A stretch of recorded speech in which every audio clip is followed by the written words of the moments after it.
सावित्रीबाई फुले को नमन करते हुए आज भगवान कृष्ण की इस पावन भूमि पर इस कार्यक्रम की अध्यक्षता कर अध्यक्ष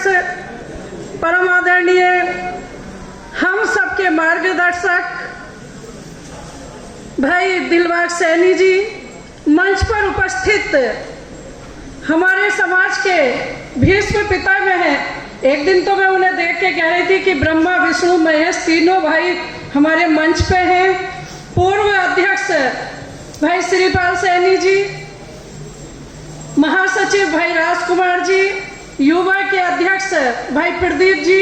और यहाँ उपस्थित मंच पर उपस्थित बहुत ही आदर और सम्मान के योग्य सभी सम्मानित मंच और मेरे सम्मुख उपस्थित दूर दराज से आए हुए हर प्रदेश के सभी प्रदेश अध्यक्ष बहन और भाइयों का मैं हृदय की गहराई से स्वागत, अभिनंदन, वंदन करती हूँ और उत्तर प्रदेश की इस पावन भूमि पर उनका हृदय की गहराई से स्वागत करती हूँ, उन्हें बधाई देना चाहती हूँ। अभी मुझसे पूर्व विस्तार से सभी बहनों भाइयों ने अपनी अपनी रिपोर्ट प्रस्तुत की है। मैं उन सबको भी अच्छे कार्य के लिए और खासकर दिल्ली वाले भाइयों के लिए जैसा मैं चाहती हूँ और मैं एक दिन अपनी शिकायत भी कह रही थी कि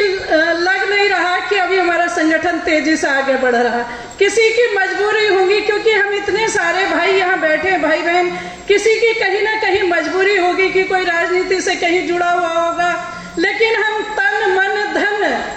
कहीं से भी अपने समाज की सेवा कर सकते हैं। कहते हैं ना कि जीना तो उसी का, यूं तो दुनिया में सभी लोग जीते हैं लेकिन जीना उसी का है जो समाज के लिए कुछ कर सकता है। तो ऐसे सोचकर हमें अपने कार्य को आगे बढ़ाना है। अभी जैसे सभी ने कहा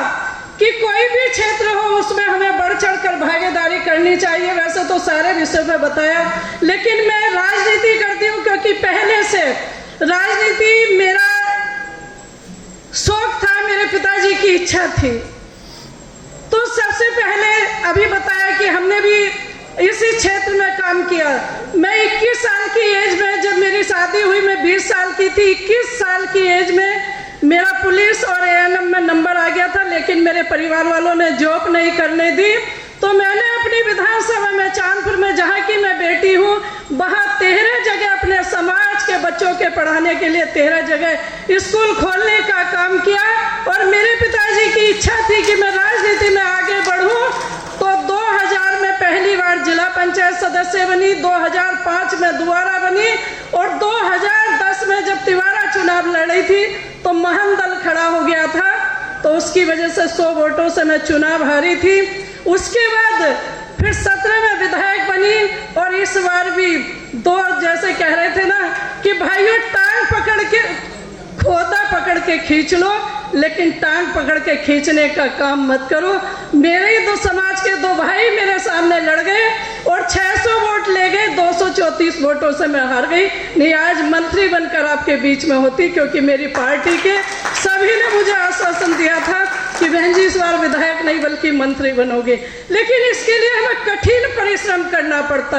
जन्मदिन हुआ, मरण दिन हुआ, समाज का काम हुआ, रात दिन हम लोग भाग दौड़ करेंगे, तब तक हम कहीं इस ऊंचाई तक पहुंचते हैं। तो मेरा सभी अध्यक्षों से, प्रदेश अध्यक्ष चाहे जिला अध्यक्ष है, मेरा उनसे आग्रह है कि ऐसे भाई जो राजनीति में सक्रिय हैं, जिनका नाम आगे चल रहा है, अभी मेरे भाई बता रहे थे साथ प्रदीप जी या राजकुमार जी ने कि जरूरी नहीं है वो किसी पार्टी का व्यक्ति हो, अगर वो निर्दलीय भी चुनाव लड़ने का प्रयास कर रहा है और उसकी छवि सब समाज में अच्छी है, तो हमें ऐसे व्यक्ति का नाम भी आगे बढ़ करके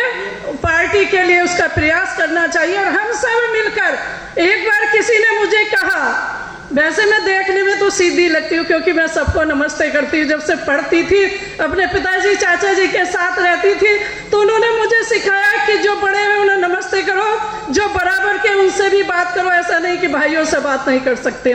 तो वीडियो नहीं बनाना। तो एक दिन जब मैं गई, क्योंकि किसी को मैं